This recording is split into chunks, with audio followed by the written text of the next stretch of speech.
Me encanta saber que creo en un Dios que es justo y amoroso. Dios no cambia. El amor y la justicia siempre van de la mano. El texto bíblico nos recuerda que el amor verdadero, el amor lo perdona todo.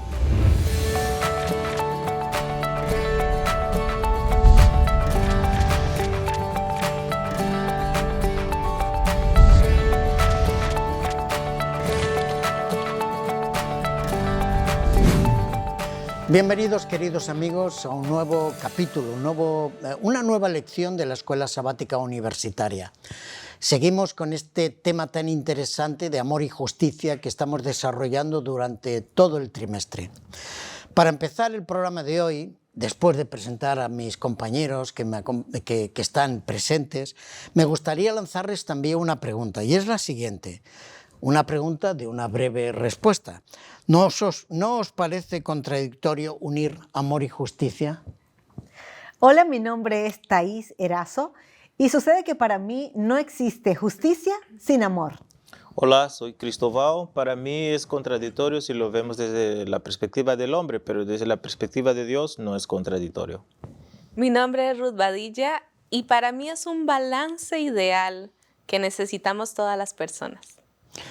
Muy bien, gracias por vuestra introducción también, que ya nos pone un poco en la línea, en el camino del desarrollo de esta semana. Me gustaría que antes de empezar la lección de este día, hiciéramos una oración como tenemos por costumbre. Claro que sí. Adelante. Vamos a orar. Yes. Buen Dios, te damos muchas gracias por el privilegio de estar aquí juntos para repasar esta lección. Queremos pedirte que el Espíritu Santo nos acompañe, esté con nosotros y también con la audiencia que va a escuchar este repaso. Que sea una bendición para nuestras vidas y te lo suplicamos en el nombre de Jesús. Amén. Amén. El texto bíblico nos recuerda que el amor verdadero, el amor lo perdona todo. Pero la justicia siempre está presente. Y es más, la justicia está representada por una joven que en una mano tiene una espada y en la otra tiene una balanza, un equilibrio entre el amor y la justicia.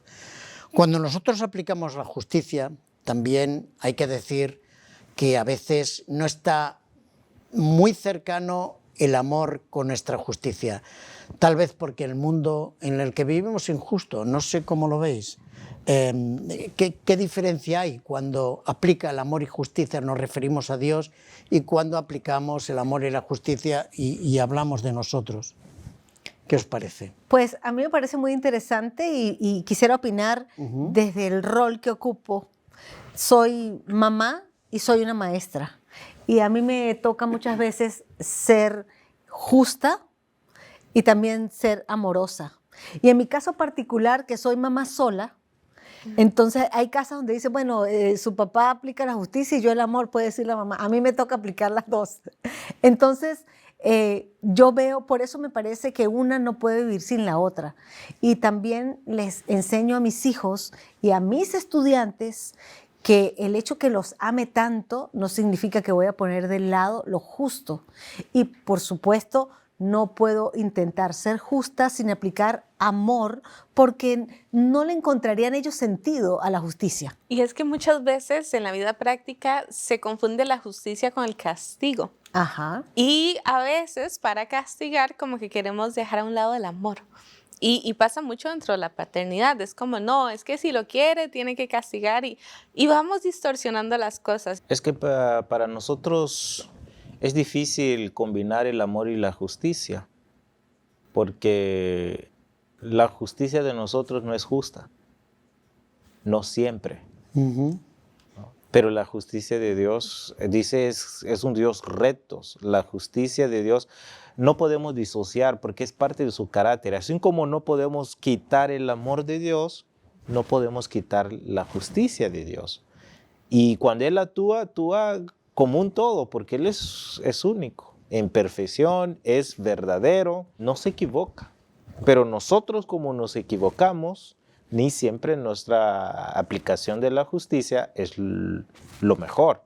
A veces es mejor para mí, pero no para la persona del otro lado, ¿no? Entonces, la verdad es algo que vamos aprendiendo con el pasar de tiempo a cómo aplicar la justicia y el amor con los ejemplos que fueron compartidos aquí en casa, con los padres, no solo del padre a los hijos, sino que también de los hijos, o sea, diría, en nuestras relaciones, tratar de combinar el amor y la justicia y poco a poco vamos a ir aprendiendo. Es algo que necesitamos desarrollar todos los días. Y justamente Miqueas, el versículo que trae la lección, Miqueas 6:8, nos da la instrucción de que Dios espera de nosotros. Y son solo 3 cosas: practicar justicia, amar la bondad y andar humildemente con Dios. Yes. Van siempre de la mano. Pero, ¿y cuando esos 3 conceptos van separados? O sea, cuando se aplica justicia a una persona que se ha equivocado o que ha hecho mal algo conscientemente, porque ahí la justicia no es muy bien recibida y ahí se ve, esa persona ve poco amor en esa justicia. ¿Qué podríamos decir? Porque nosotros hemos visto en las lecciones de este trimestre que Dios es amor, Dios es compasivo, Dios es bondadoso, Dios quiere lo mejor para nosotros, pero me gusta que hoy nosotros también resaltemos ese carácter justo de Dios. Y yo insisto en el tema como mamá, y sé que me están viendo muchachos que son hijos, de repente no tienen hijos, no tienen familia, pero son hijos y saben que sus padres y los maestros, que los amamos mucho, queremos que ellos hagan las cosas bien. Y eso no significa que no los amemos. Entonces, yo no puedo separar el amor de la justicia de Dios. Hay un autor que me ha gustado siempre leer, el Dr. Dobson, y él tiene un libro que habla de eso, Disciplina con Amor, un libro muy significativo, me ayudó mucho a mí. ¿Y qué aprendo? Aprendo que va de la mano. Decía ahorita Ruth, que amemos, que seamos justos y que andemos con Dios. Y pudiéramos decirlo al revés, que andemos con Dios para amar y para poder ser justos. Yo añadiría la humildad. Y tenemos que ser conscientes que no siempre como humanos vamos a aplicar bien la justicia. Como padres, como maestros, a veces aplicamos mal. Pero si tenemos la capacidad de reconocer y si cuando posible reparar el daño que causamos al otro, eso nos ayuda a acercarnos más en el tipo de justicia que Dios tiene. ¿Pensáis que la justicia de Dios nos ayuda a caminar por el buen camino, digamos, a ir por el buen camino? ¿La justicia de Dios es restitutiva? Sí. ¿Es correctora? Sí. Es salvadora. Es salvadora. Exactamente. Deuteronomio, sí. Salva. Deuteronomio 32, versículo 4, dice, empieza a decir, Él es mi roca, cuya obra es perfecta, porque todos sus caminos son rectitud, Dios de verdad, sin ninguna iniquidad en Él, es justo y recto. Así es. Muy bien. A veces en la justicia, en la calle se ve de otra manera. Y creo que nos gustaría, ¿no?, escuchar la opinión de los amigos Claro que sí. que están en la calle, a ver qué opinan sobre este tema, sobre la justicia. Y les quiero lanzar una pregunta. ¿Cómo se puede aprender a confiar en la bondad de Dios aún en los momentos difíciles, cuando las cosas no van bien en tu vida? Por medio de la oración y de la lectura, pues, de las historias de la Biblia, ya que así como esos personajes dependieron de Dios en esos momentos, pues también saber que Dios va a estar con nosotros a pesar de todas las adversidades. Recordando las promesas que están en la Biblia, como los Salmos y los Proverbios, para poder fortalecer esa confianza en Dios. Orando constantemente, teniendo una comunicación con Dios, podemos tener la certeza de que Él está con nosotros a pesar de las dificultades. Podemos aprender a confiar en Dios porque en la Biblia Él tiene muchas promesas acerca de eso y Él nunca deja una promesa sin cumplir. Escuchar la opinión de la calle siempre es muy interesante y la verdad es que agradecemos mucho las respuestas que nos dan y sobre todo los comentarios que nos dejan en nuestro canal de YouTube. Ahora, volviendo a la sala con nuestros amigos, me gustaría introducir otro tema que me parece muy interesante. De los 2 siguientes apartados de la escuela sabática nos presenta que el carácter de Dios es inmutable. Sin embargo, la siguiente lección nos habla de un Dios arrepentido. Podríamos pensar que es contradictorio, pero el planteamiento inicial que os hago es el siguiente. El refrán popular, a mí me gustan mucho los refranes y los dichos, en España hay muchos, nos dice que es de sabios cambiar. Sin embargo, bueno, de cambiar y de corregir. Lo hacemos constantemente y sobre todo cuando maduramos y cuando nos hacemos mayores. ¿Por qué pensáis que Dios no actúa así o en Dios no ocurre estas cosas? Hablando de su inmutabilidad. Primero, porque los cambios tienen que ver, están relacionados con el espacio y tiempo. Yo tomo una decisión hoy, en un determinado tiempo, una determinada acción en un espacio y veo, no, lo que tomé la decisión ayer no, fue mal, fue fatal. Mejor que hoy ya no lo vuelva a tomar.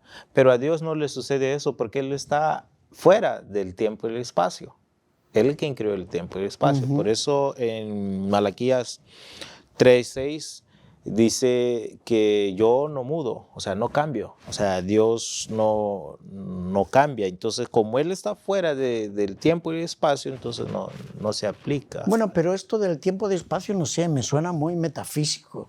Lo cierto es que tenemos en la Biblia algunos versículos, y ahora introduzco otro tema para que tengamos dos y podamos responder, que dice que Dios a veces se arrepiente. Claro. Entonces, si te arrepientes, yo normalmente me arrepiento cuando me equivoco, ¿no? Y ya no puedo echar para atrás, porque el tiempo que tenemos en esta vida es lineal y no podemos dominarlo. Entonces tenemos la idea que Dios es inmutable, pero a la vez tenemos versículos que nos dicen Que dice que cambia. arrepiento. Claro. Pero lo que Sí, Dios no lo cambia que- es su carácter. Sí, El carácter no de Dios es perfecto, el Ajá. carácter de Dios es amor y también la Biblia nos muestra en Santiago, el capítulo 1, versículo 17, dice, toda buena dádiva y don perfecto desciende de lo alto del Padre de las luces, en el cual no hay mudanza ni sombra de variación. Ese es en el Dios que nosotros creemos. El Dios que ha sido, es y será por siempre un Dios amoroso y compasivo. El Dios que no varía, el Dios que su perfección alcanza el amor y la justicia al mismo tiempo. Y a mí me gusta pensar que no está de un humor hoy, de otro humor mañana, que quiere hacer una cosa hoy. O sea, nosotros podemos estar seguros que Dios no cambia. Si Dios ha dicho, caminen por aquí, es por ahí porque nos conviene. Y me encanta saber que Dios más bien nos permite libertad para que decidamos, pero Él no cambia. Y Sí, aún, perdón, Ruth, yo quiero dejar algo que dice la maestra un poquito más claro para los que nos están escuchando. Dios no cambia. Y la Biblia a veces trae la expresión que se arrepintió. Pero los estudiosos del hebreo dicen que quizá la mejor traducción es que sintió pesar. Pero ¿qué es lo que cambia? Por ejemplo, hay una sentencia para el pueblo. Si obedece, bendición. Exacto. Si desobedece, maldición. Pero si yo obedezco, la sentencia cambia Exacto. a mi favor o en contra de mí. Es lo mismo que pasó con los de Sodoma, los antediluvianos, antes del diluvio, y que Dios dice, mira, y si los de Sodoma encontrara 10, la decisión de Dios de destruir cambiaría. O sea, la sentencia para mí, o a mi favor o en mi contra, cambia mediante la decisión que yo tomo. No es Dios que está cambiando. Dios ya me muestra el panorama general. Que si vas por este camino, la consecuencia es esta. Y si vas por esto, es esta la Tenemos un caso, un relato en la Biblia que es muy evidente, en el caso de Jonás, ¿no? Exacto. Que todos conocemos desde niños ya la historia de Jonás y el gran pez y tal. Pero quería preguntarle a Ruti, tú que sabes de psicología, ¿nos resulta confiable, seguro, como decía Thais, el hecho de apoyarnos o tener un referente que sabemos que no cambia, o sea, que no va a cambiar su actitud, que si dice que esto es blanco y si dice que es negro, negro, porque nos da mucha inseguridad estar rodeado de gente que un día te dice una cosa y al día siguiente te dice otra. La inestabilidad. No, los seres humanos definitivamente necesitamos constancia. Exacto. Para poder incluso planificar, organizar y Exacto. estructurar nuestra vida. Y me es casi obligatorio igual poner otro ejemplo. Y justamente no tiene que ver de pronto con psicología, pero creo que todos conocemos los casos de las personas que llegan a desarrollar diabetes o se les diagnostica diabetes. Y sabemos que de pronto nos pasa como por ahí a los 50, 60 años y ha sido una cadena de malos hábitos durante mucho tiempo. Pero llega un momento en el que ya tal vez está avanzada la enfermedad y llegan a tener problemas en sus extremidades. Y muchas veces, como la sensibilidad se pierde, en los dedos de los pies suelen generarse ciertas heridas que generan infección y llega un momento en el que a veces hay que cortar el dedo, hay que cortar complicar mucho. Entonces, calza muy bien con intentar entender todo este tema de que si cambia o no cambia. Dios nos diseña como seres saludables, perfectos, nos da alimentos naturales, pero nosotros muchas veces por falta de tiempo, por pereza, vamos descuidando el cuerpo que deberíamos cuidar. Y llega un momento entonces en el que podemos estar en medio de una condición física, un problema.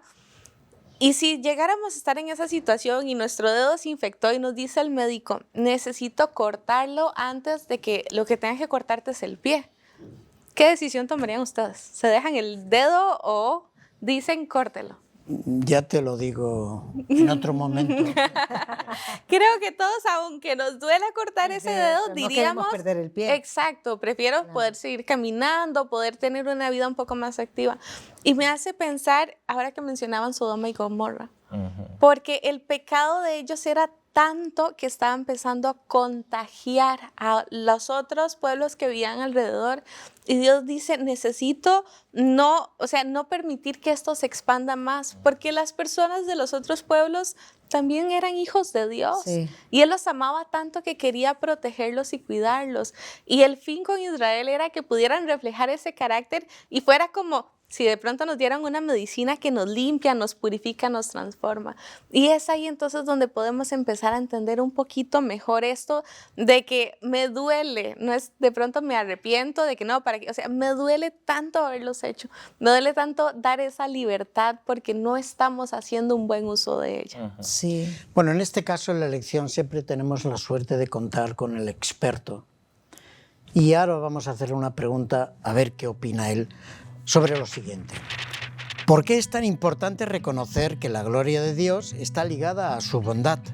¿Cómo corrige esto una teología de la gloria divina que enfatiza solo el poder sin destacar simultáneamente el amor y el carácter de Dios? Esta pregunta es muy importante y muy oportuna, especialmente en nuestros días. Todos sueñan, desean, y es lo que promueve nuestra sociedad, de imponerse, de tener el poder de quien manda, y se ha creado a veces una lucha ficticia entre el hombre y la mujer, quién impone, y en muchas otras áreas de la vida, quién manda. Y bajo esta perspectiva muchas veces se ha discutido acerca de la gloria de Dios. Es poder, es dominio, Él es el soberano, pero interesantemente la palabra de Dios, como hemos estudiado durante esta semana, nos hace recordar que la gloria de Dios tiene que ver más que con poder, con su carácter amoroso. Y que ese amor es lo que le da grandeza al gobierno de Dios, a la soberanía de Dios. Mientras que en la historia de la humanidad, los grandes imperios, los grandes emperadores se han destacado por ser crueles, por imponer su voluntad, por mandar, exigir, dominar y controlar. Pero el amor de Dios es distinto. Es un servicio amoroso y un servicio a los demás. Esto nos recuerda lo que dice el Salmo 85, versículo 10. La misericordia y la verdad se encontraron, la justicia y la paz se besaron. Esa unión de justicia y amor es algo sorprendente que aparece en la palabra de Dios y sobre todo se manifiesta en la cruz. La justicia exigía la muerte del pecador. Cristo muere, pero esa misma muerte revela el amor de Dios. Como siempre, damos las gracias al experto por su aportación que enriquece las opiniones que tenemos aquí en el grupo de Escuela Sabática. Pero ya entramos en el último apartado, en el último segmento, y me gustaría lanzaros un comentario, a ver qué opinamos. Estamos más o menos en el apartado jueves, donde nos habla de aferrarse al amor y a la justicia. Hemos explicado antes que son dos conceptos que, aunque podría parecer contradictorios, o algunas personas lo ven como contradictorio, nosotros lo hemos explicado y entendemos por qué es así. Pero Dios, que es tan bueno y da por igual a justos como a injustos, y al que lo acepta como no lo acepta, que cuando sale el sol sale para todos y cuando llueve, llueve para todos, la pregunta sería, ¿la justicia también es así? Porque está claro que hemos dicho muchas veces, y no hay discusión, que el amor de Dios es para todo el mundo. El sacrificio de su muerte y la salvación es para todo el mundo. Pero hay una justicia, y esa justicia, no sé, me gustaría saber vuestras opiniones, si pensáis que es igual para todos. Pues cuando uno lee la Biblia se da cuenta que así como el amor de Dios es distinto al amor que sentimos nosotros los seres humanos, así también la justicia de Dios es distinta. Y cuando leemos el Sermón del Monte, que Jesús vino, encarnó acá para mostrarnos a Dios. Él vino a mostrarnos el Padre. Él vino a mostrarnos esa justicia. Y leemos en Mateo 5, habla, amarás a tu prójimo y aborrecerás a tu enemigo. En eso era que se creía. Esa era la justicia en la que se creía. Pero Él siempre dice, vayan más allá. ¿De qué les sirve amar solamente a los que ustedes los aman? Porque entonces ahí Jesús nos enseña, eso es muy bonito, pues esa es la justicia del hombre. Y si saludáis a vuestros hermanos solamente, ay, ¿qué estás haciendo? ¿Qué mérito es que tiene? me encanta porque dice con preguntas. Y allí viene el versículo 48. Sed pues vosotros perfectos como vuestro Padre que está en los cielos es perfecto. Sed pues vosotros justos. Apliquen la justicia de Dios. Es lo que yo saco de aquí. Muy bien. Que yo tengo una opinión, no digo diferente, pero Complementaria. complementaria. El amor de Dios es para todos. Por más que yo sea un pecador, el peor pecador, Dios va a seguir amándome. Así es. Pero la justicia es condicional. Es condicional, le explico, en el sentido de que si yo sigo siendo este pecador, me voy a perder, voy a ser destruido. Pero si yo cambio, entonces mi sentencia, o sea, la justicia cambia. El texto a mi nos favor. dice, si no hay arrepentimiento, entonces la justicia no cambia. No cambia. Pero si hay arrepentimiento, Si hay arrepentimiento, sí cambia. Pero el amor de Dios no cambia. Si yo no me arrepiento y me pierdo, no quiere decir que Dios dejó de amar en un momento de mi vida. Dios sigue amando. O sea, yo percibo más o menos eso. Es como filosofar, ¿verdad que sí? Estamos como filosofando. Pero es bien interesante aterrizar esa idea. Seguramente Ruth nos va a aterrizar con sus maravillosos ejemplos.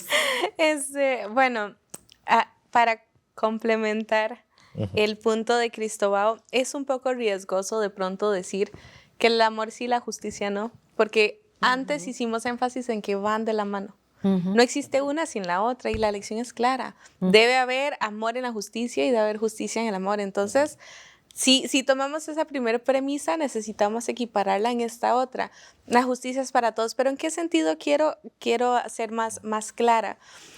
Si yo vivo en medio de un mundo de pecado y las circunstancias difíciles me tocan, ya sea que yo haya tratado bien a alguien, esa persona no me correspondió, o yo hice mi mejor esfuerzo en alguien y el crédito se lo llevó otra persona. Es decir, día con día estamos experimentando situaciones injustas.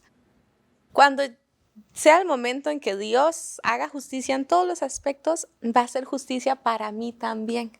Porque entonces esas otras personas que de pronto se quisieron aprovechar de mí, de pronto estuvieron maltratándome, haciéndome daño, también van a recibir su resultado de consecuencias. Y quiero, para profundizar un poquito más, recordar lo que dice Romanos 2, que dice, por la dureza, 2:5, perdón, por la dureza y por tu corazón, por tu dureza y por tu corazón no arrepentido, atesoras para ti mismo ira para el día de la ira y la revelación del juicio justo de Dios, el cual pagará a cada uno conforme a sus obras. Vida eterna a los que hacen bien y gloria e inmortalidad, pero ira y enojo para los que son contenciosos y no obedecen y que obedecen a la injusticia. Es decir, cada una de nuestras decisiones nos van a dar al final un resultado. No es que Dios quiere, no, solo porque, no sé, contra ti porque sí y contra ti porque no, no es así. No es Nosotros solitos vamos acumulando, así como vamos a acumular tesoros en el cielo, podemos acumular estos momentos difíciles de perdición eterna. Entonces, no está en Dios ese momento de, Él es el malo. Somos nosotros mismos los que vamos cosechando. Mi comentario justo va en base a ese texto y al final del Apocalipsis. No cuando dice que la justicia cambia, la aplicación de la justicia, no desde la perspectiva de Dios, no es Dios que está cambiando, porque Dios ya me mostró el panorama general, pero mis decisiones pueden cambiar esa aplicación. Claro, porque no vas a recibir tú el castigo, el castigo lo recibió Jesús. Exactamente, es lo que cuando yo confeso a mis pecados, entonces la justicia de Jesús, o sea, pasa a Jesús, Jesús me representa, entonces en ese sentido que cambia mi condición y mi destino, no cambiar la esencia y el carácter de Dios. Si me lo permitís, lo que es justo es nuestro tiempo. Sí, porque prácticamente ya se terminó. Nos quedan pocos segundos para la última idea, el último mensaje rápido. Adelante, en el orden que queráis. El amor y la justicia siempre van de la mano. Exacto. Muy bien. Me encanta saber que creo en un Dios que es justo y amoroso. Justo y verdadero son tus caminos, oh Dios. Muy bien. Y yo para terminar añado que la justicia de Dios es justa, especialmente para los que esperan la justicia. Amén. Queridos amigos, ha sido un placer estar con ustedes. Os esperamos en el próximo programa de Escuela Sabática Universitaria.